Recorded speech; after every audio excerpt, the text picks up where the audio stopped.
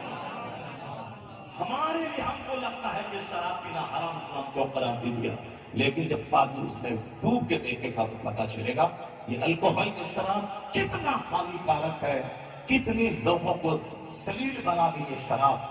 ماں اور بیوی کا فرق مٹا دیتی ہے شراب، حرام و حلال کا فرق مٹا دیتی ہے شراب۔ ام الخبائث، تمام گناہوں کی ماں ہے یہ شراب۔ کیا نہیں ہے اس میں، پھیپھڑا چل جاتا ہے، آدمی کی عقل چل کر راکھ ہو جاتی ہے۔ اس وہ شراب ہے، شراب کی برائی کو جب بندہ جان جائے وہ تو دور سے اس سے نفرت کرنے لگے گا۔ الحمدللہ میرے جیسے کروڑوں لوگ دنیا میں ہیں جو قاعدے سے جی بھر کے شراب دیکھا تک نہیں ہے، جو شراب کی بدبو کو صرف دور سے ایئرپورٹ پہ سونگھا ہے، ایئرپورٹ سے دور سے چلتے ہوئے شراب کی بدبو آتی ہے، اس ایئرپورٹ پہ جانے کا من نہیں کرتا ہے جہاں شراب کی بوتلوں سے شراب کی بدبو آتی ہے۔ اور کچھ لوگ ایسے ہیں زمین، جگہ، مکان، دکان، اپنی بیوی، اپنا بچہ سب بیچ کر جب تک ایک گلاس اس کو نہیں مل جائے اس وقت تک اس کو چین نہیں ملتا ہے۔ یہ آج کل کے غریبوں کا حال اور آج کل کے مالداروں کا حال۔ ذرا دیکھیے اس غریب کو جو کل تک کیسے گزرتے تھے اور اس مالدار کو دیکھیں کیسے رہتے تھے، اس زمین پہ کیسے نیک لوگوں نے زندگی گزاری، عزتیں حاصل کی، دوسروں کے ماڈل بن کے رہے۔ وہ مالدار شہر میں رہتا تھا، دیہات میں باغ تھا۔ ایک بار اپنے بڑے بڑے مالدار دوستوں کو لے کر کے وہ باغ پہنچا۔ عبداللہ نام کا ایک، مبارک نام کا ایک شخص تھا جو اس باغ کی نگرانی کرتا تھا، دیکھ ریکھ، پانی پٹانا، حفاظت کرنا، کوڑا کرکٹ جنگل کاٹتے رہنا، صاف کرنا، کوئی چور آ نہ جائے، کوئی پھل توڑ نہ لے، پورے باغ کی حفاظت کرتا تھا۔ آیا وہ مالدار تھا، مبارک تم ہمارے ان دوستوں کو دیکھ رہے ہو، اس شہر کے سب سے معزز لوگ ہیں سب، آپ آئے ہیں میرے ساتھ میرا باغ دیکھنے کے، جو سب سے میٹھا انگور ہے وہ انگور توڑ کے لاؤ، میرے دوست کو کھلاؤ۔ یہ سب بڑے بڑے پیسے والے، عزت والے، نیک اچھے لوگ ہیں، ذرا تو کھلاؤ اچھا انگور۔ سامنے والے پیڑ سے ایک تازہ انگور نکالا، دست میں رکھا، سامنے رکھ دیا، مگر انگور اتفاق سے کھٹا تھا۔ جو باغ کے مالک نے کہا مبارک میں نے آپ سے کہا تھا کہ میٹھا انگور لائیے، یہ ہمارے قریبی دوست ہیں، اور کیا کر دیا آپ نے؟ پھر وہ دوسرے طرف کا انگور توڑا اور سامنے لا کے رکھ دیا، اتفاق سے وہ بھی کھٹا تھا۔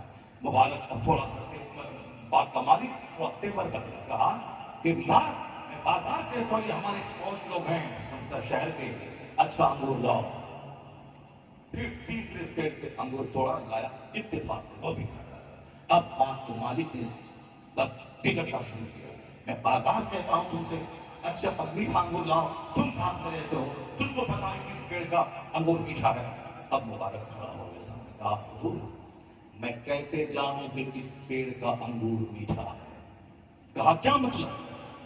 کہا مطلب یہی کہ آپ نے مجھ کو یہاں نوکر رکھا ہے تاکہ میں آپ کے باغ کی نگرانی کروں، تو میں نگرانی کرتا ہوں، میں نے آپ کے باغ کا پھل چکھا نہیں ہے، تو مجھ کو پتہ کیسے چلے کس باغ کا پھل میٹھا ہے، کس پیڑ کا پھل میٹھا ہے اور کس پیڑ کا پھل کھٹا ہے؟ وہ باغ کا اربپتی مالک تنگ آنکھیں پھاڑ کے مبارک کا چہرہ دیکھتا رہا، کہا مبارک کیا بول رہے ہو؟ کہا وہی بول رہا ہوں حضور جو آپ پوچھ رہے ہیں، میں نے آج تک آپ کے پیڑ کا ایک انگور چکھا نہیں کہ کس پیڑ کا انگور میٹھا ہے کھٹا ہے، تو میں کیسے پتا چلے گا کہ کس پیڑ کا انگور میٹھا؟ کہا سچ بولتے ہو؟ کہا سچ بولتا ہوں۔ کہا کیوں؟ تو آپ نے رکھا تھا آپ کی نگرانی کرو، میں نگرانی کر رہا ہوں۔ آپ نے کہاں بولا تھا کہ ضرورت پڑے تو پھل کھا لیا کرنا؟ نہیں بولا تھا۔ مبارک کی باتیں سن کر وہ عرب پتی کی آنکھ پر ڈبا گئی، ایسا نیک، ایسا پرہیزگار آدمی، ایسا آنیسٹ، ایسا ایماندار آدمی، غریب نوکری کر رہا تو پیسے کی نوکری کر رہا، وہ چاہتا تو رات میں 50 کے جی انگور توڑ کر کے بیچ دے گا. وہاں کوئی سی سی کیمرہ تھا کیا؟ وہاں کوئی کیمرہ کوئی دیکھنے والا کوئی تھا کیا؟ کوئی نہیں تھا. وہ بیچ دیتا. پتا نہیں چلتا ایک مالدہ آم پیڑ کا آم کا پیڑ ہے. اب اس میں سے آپ 1000 آم لگے ہوئے ہیں. اگر کوئی بندہ 10 آم توڑ کے اپنے دوست کو بھیج دیا کس کو پتا چلے گا؟ اگر ایک 2 کے جی 10 کے جی میں آم توڑ کر کے وہ رات میں اپنے گھر میں سپلائی کرتے کیا خبر اس باغ والے کو کتنا توڑا گیا.